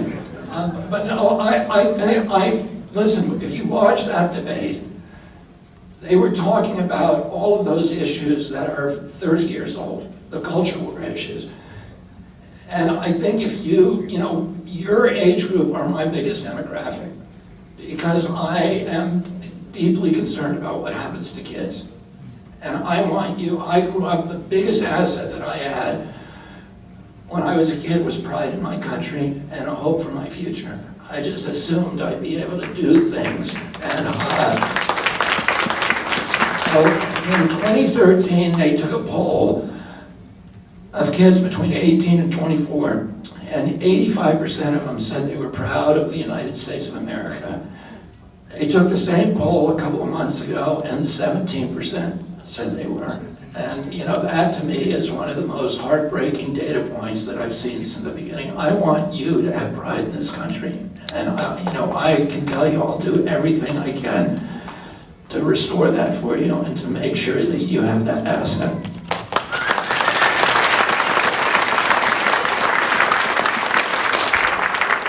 Welcome to my home county, and I just want you to say a couple words about the vaccinations. I want to get your stance on it, please. About it, well, I'm called anti-vax all the time, but I've never been anti-vax. What I say is, let's have good science. Let's have regulatory agencies that are not captured. It's kind of go look at, there's two documentaries out now, one called Painkiller and the other called Dope Sick. I think they're on Hulu and Netflix, respectively, but they're details, they're playbooks about the corruption of these agencies and how FDA launched the opioid epidemic in this country that's now killing 106,000 kids a year, twice the number each year that died during 20 years of the Vietnam War. And how they launched it because a pharmaceutical company, Purdue, was able to manipulate and seduce the regulators to do something they knew was a lie, which is to put on their label that it was not addictive and that it was safe and effective. Oh, everybody knows they did that. And so shouldn't we be skeptical about this collusion between pharmaceutical companies and the regulatory agency? And that should I think that just common sense tells us that we should be skeptical. I never tell anybody, I don't tell people don't get this vaccine, big groups of people anyway. I just don't do that. But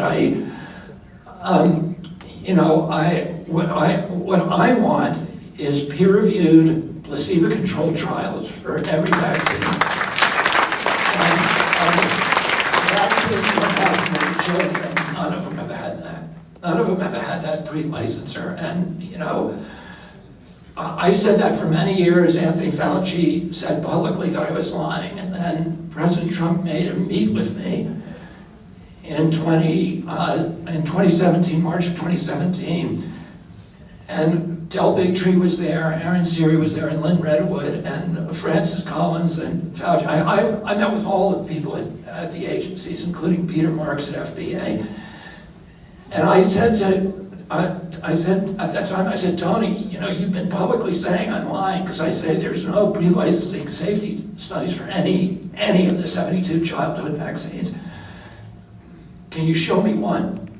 And he made a show of ruffling through this. They had brought a bunch of red wells of these files with the studies in them on a big tray. And he made a show of going through them, and then he said, the studies are back in Bethesda. And I said, can you send them to me? And he said, yes. So he never did, so we sued him under the Freedom of Information Act. After years stonewalling us, on the courthouse steps, they gave us a letter of admission that they don't have any. Oh, and that letter is published on CHD, Children's Health Defense website. Anybody can look at it. And so what I want is robust science. I want everybody to know from peer-reviewed studies, placebo-controlled studies that look at outcomes in an exposed group and outcomes in a placebo group. And look at them over an 8-year period, because a lot of the injuries from all medications have long diagnostic horizons and long incubation periods. So Tony Fauci himself says that with vaccines you need 8 years. You know how long the safety study was for the hepatitis B vaccine? 4 days, exactly. 4 days. And there was no placebo. Oh, that's not good. And the other ones are not much better. So that's all I want. I just want good science. If somebody comes up with a vaccine that does what they say they're going to do, which is I take it today and 10 years from now I'm more likely to be alive and healthier than not, I'd be the first in line. Let's see the science first.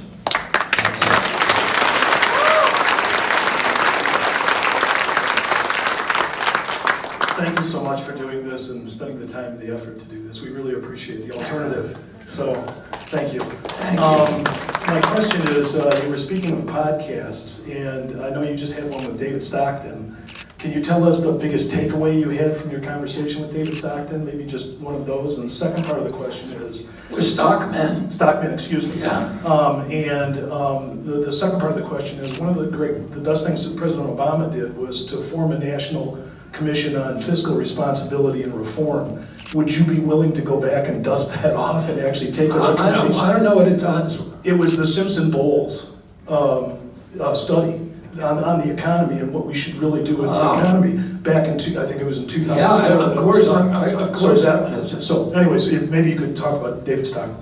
Yeah, so Dave, for those of you who don't remember David Stockman, he was the budget director for Ronald Reagan, who made these drastic cuts in government, including in EPA.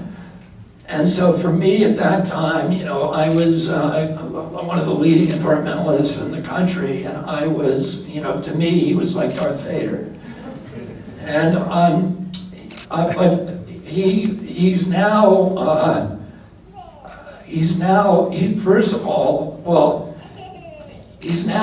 our philosophies have merged, I would say. He's very much, in most respects, I think we're very, very much aligned. He sees the military-industrial complex as the greatest threat to the American economy and American values. He's aligned with me on the chronic disease epidemic, which is, costs us $3.7 trillion, $3.7 trillion a year. And he's aligned with me on human rights issues, on free speech, etc. So it was, when I went on with him, he's very, first of all, he's got to have an 180 IQ. He has total recall. He's incredibly articulate. He speaks in fully formed sentences that are perfectly constructed, in perfectly constructed paragraphs. And you have a casual conversation with him, and it sounds like somebody spent 20 hours formulating the wording of it. So it's very poetic the way he talks, and it's beautiful. And I love, that kind of eloquence. And so for me, it was just an incredibly joyful experience of finding somebody who was my enemy. And now he's my friend, and he's a big supporter for me, and I asked him to craft my economic program, and he did a brilliant, brilliant job at doing it. I have people from the whole map who are giving me incredible economic advice. Jeffrey Sachs, who was a globalist, and it was exactly the opposite of Stockman, and now has also merged and is very anti-war and is agreement. So it's been. I think a lot of us had this experience during COVID of losing a lot of relationships and then finding a lot of relationships. And the best relationships come from shared values rather than blood or And I think so many of us, the people in this room are people who come from all, probably at least half of you are Republican, a lot of you are independent, a lot of you are Democrats, but we all, have a shared value that brought us into this room tonight, a shared vision of what this country should be looking like.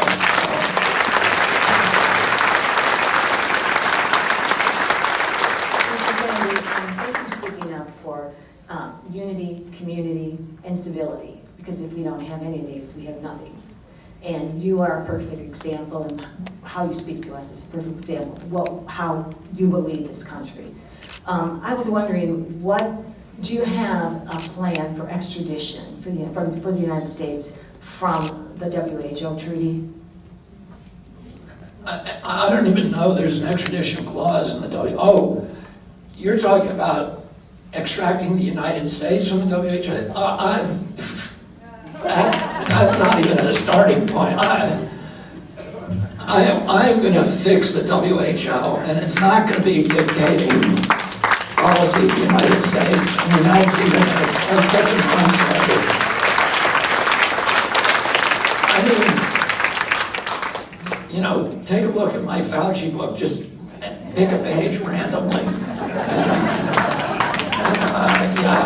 I'm not going to go along with the WHO.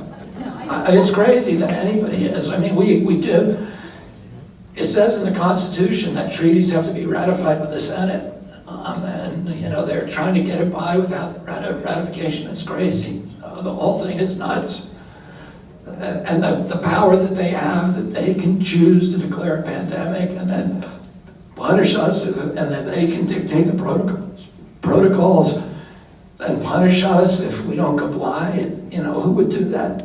I mean, we know who would do it, but it's crazy. Okay, we have time for one more question and then selfies. I got one. Are you planning on running as a Democrat? Please say no. If you want the answer to that question, you can come to Philadelphia.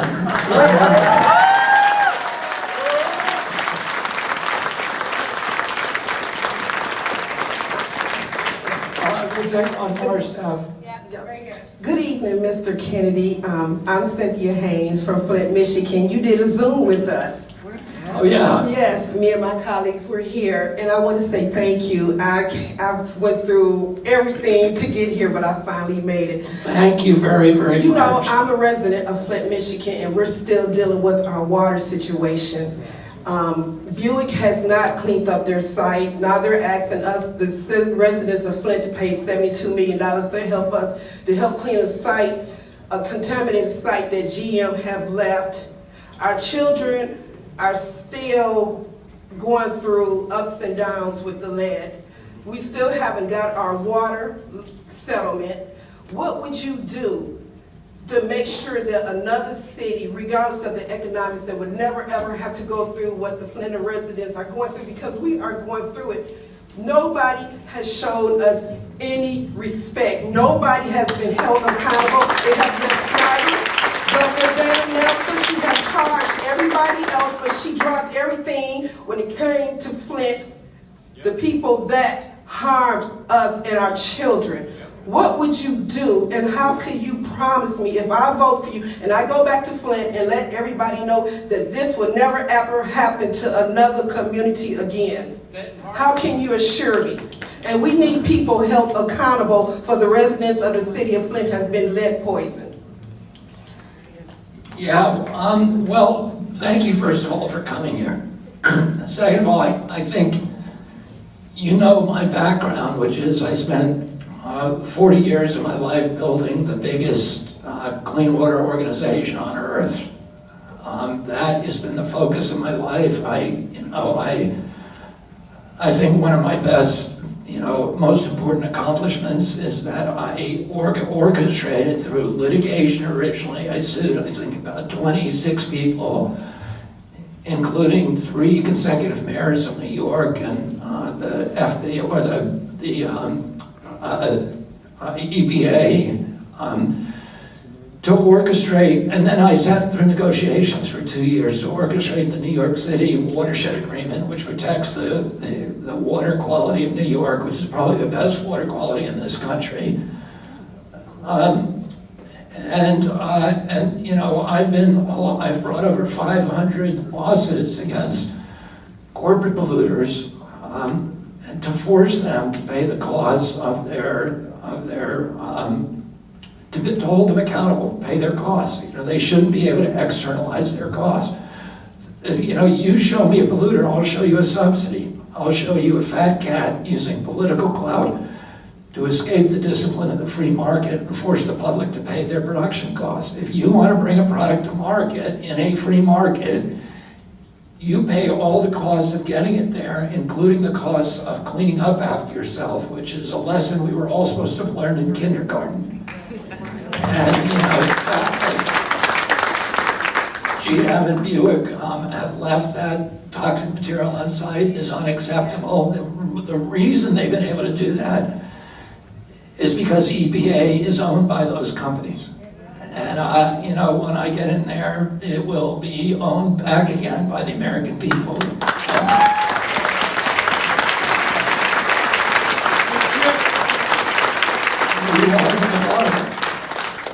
So, where are we doing the selfie line? I know, so people come in where? Okay. Oh, people are going to come from this side.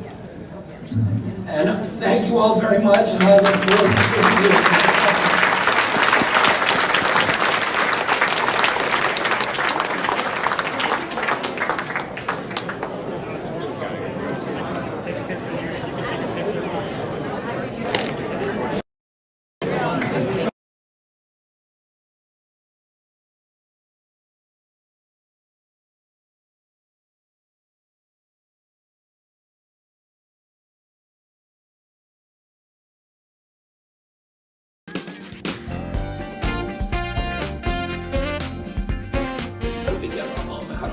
How am I going to afford it? This generation, you know, we've broken the big problem. The promise of the American dream, the central promise, was that if you worked hard, if you played by the rules, you could finance a home, you could raise a family, you could have a summer job, a summer vacation, and you could put something aside for retirement. And on one job, on a single job.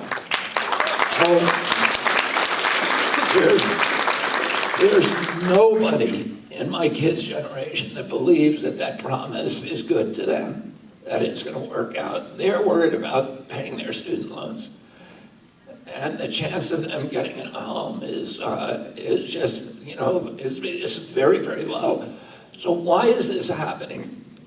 Of course, inflation is affecting everything. And we know what the inflation comes from. It comes from spending $8 trillion that we didn't have on wars for the past 20 years.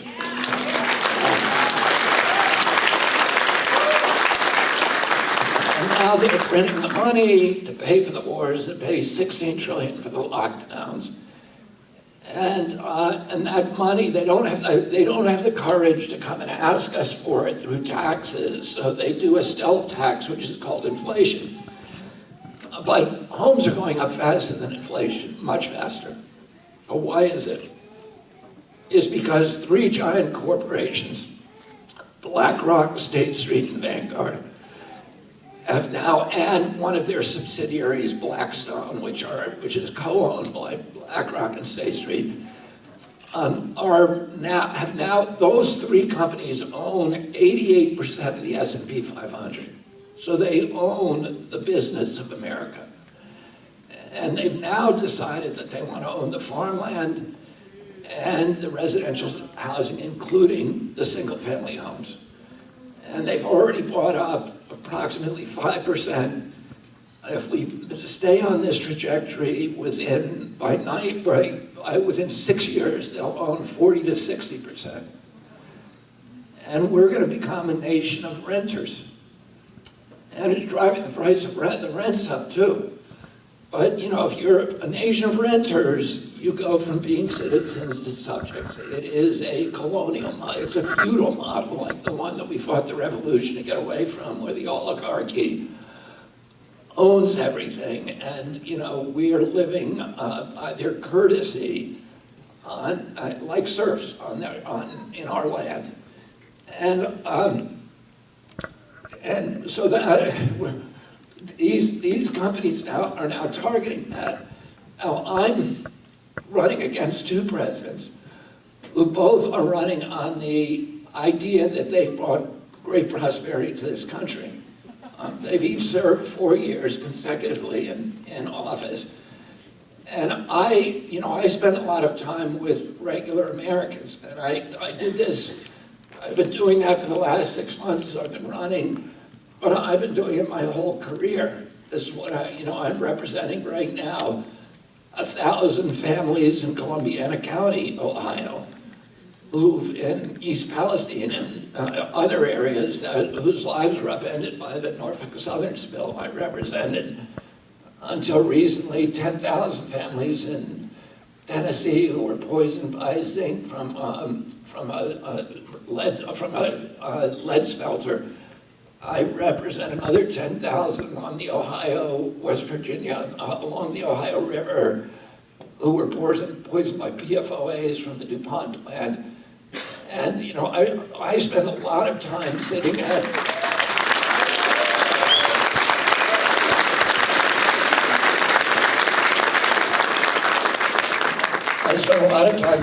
kitchen tables with people and talking to them about their lives.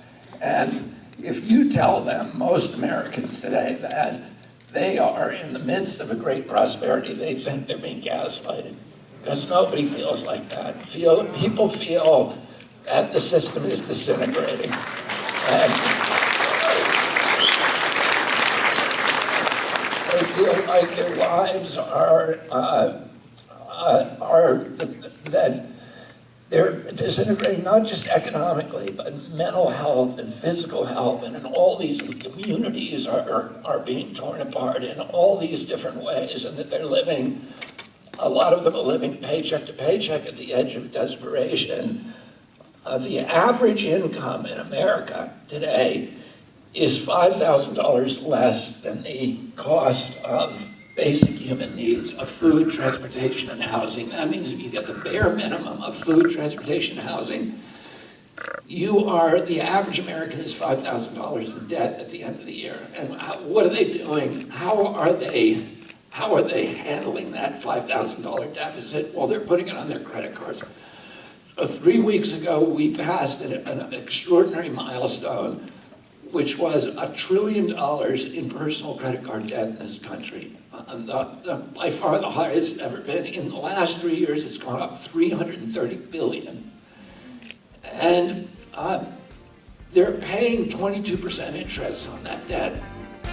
Oh, if the mafia did that, it would become loan sharking and they'd go to prison.